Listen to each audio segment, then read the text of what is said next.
बोलो शंकर भगवान की जय। शिव महापुराण की जय। 11वां खंड विद्यावतार का कथन। श्री वेद व्यास जी ने कहा, मैं शिव, गणेश, स्वामी कार्तिकेय और सृष्टि की उत्पत्ति, पालन तथा संहार करने वाले भगवान शिव को नमस्कार करता हूँ, जिनकी शक्ति अपरंपार है और सबसे गमन करने वाले तथा व्यापकता ही जिनका स्वभाव है। मैं उन अविनाशी शिव महात्मा महादेव की शरण में हूँ। जब गंगा, यमुना और सरस्वती के संगम स्थल प्रयागराज नैमिषारण्य में ऋषियों ने पुण्य यज्ञ का अनुष्ठान किया, तो इन मुनियों के उस यज्ञ का वृत्तांत सुनकर सूत जी उस स्थान पर आए। सूत जी को आया देखकर सब मुनियों की प्रसन्नता का ठिकाना न रहा। उन्होंने प्रेम पूर्वक उनका आदर सत्कार और पूजन किया। मुनि वृंद उनसे प्रार्थना करने लगे, आपका आगमन शुभ हो। आप समस्त इतिहास पुराणों के ज्ञाता हमारे आश्रम पर पधारे हैं, यह हमारा अहोभाग्य है। आप हमें भी दिव्य रूप कथाओं का अमृत पान कराने की कृपा करें। मुनियों की प्रार्थना सुनकर पहले व्यास पुत्र सूत जी ने भगवान शंकर और गणेश जी का ध्यान किया और जगदम्बा पार्वती तथा अपने गुरुदेव को प्रणाम कर बोले, हे मुनियों, मैं आपको सभी विद्याओं के रूप पुराणों के प्रकट होने का वृत्तांत सुनाता हूँ।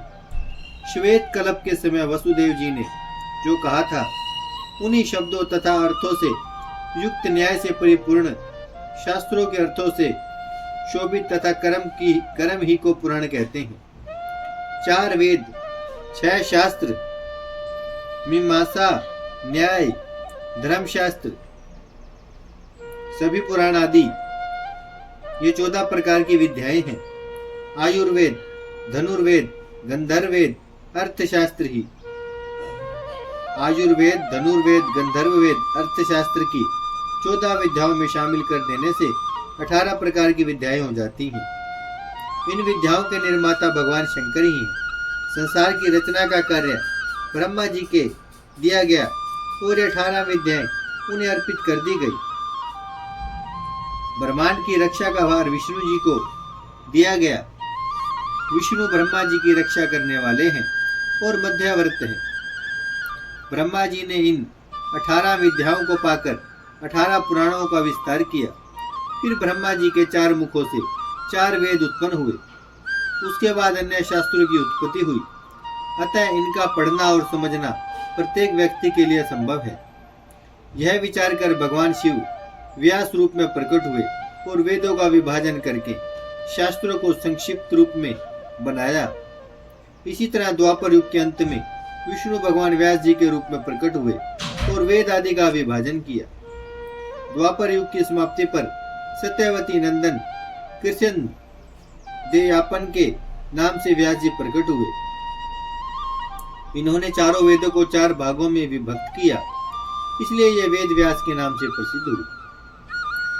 जब तक इन पुराणों को ना पढ़ा जाए, तब तक वेद, उपनिषद, वेदों के अंश पढ़ने से कुछ भी ज्ञान प्राप्त नहीं होता। 18 पुराणों के नाम इस प्रकार हैं: ब्रह्मा, पद्म, विष्णु, शिव, भागवत, भविष्य, नारद, मार्कंडेय, अग्नि, ब्रह्माविवर्त, लिंग, वाराह, वामन, कूर्म, मत्स्य, गरुड़, ब्रह्मांड और स्कंद। इनमें चौथा शिव पुराण शिवों की सभी मनोकामनाएं पूर्ण करने वाला है। इसी शिव पुराणोक्त धर्म तथा विधि के द्वारा शिवोपासना करने से 3 वर्णों के मनुष्य एवं देवताओं को शिव कथा सुनने से शीघ्र ही शिवलोक की प्राप्ति हो जाती है, जिसे भक्ति कहा गया है। मुक्ति की अभिलाषा से शिव आराधना ही फलदायक है। बोलो शंकर भगवान की जय। शिव महापुराण की जय। भजमन नारायण नारायण नारायण, श्रीमन नारायण नारायण नारायण, लक्ष्मी नारायण नारायण नारायण, सत्य नारायण नारायण नारायण, भजमन नारायण श्रीमन नारायण, लक्ष्मी नारायण सत्य नारायण, भगवान नारायण नारायण नारायण। बोलो शंकर भगवान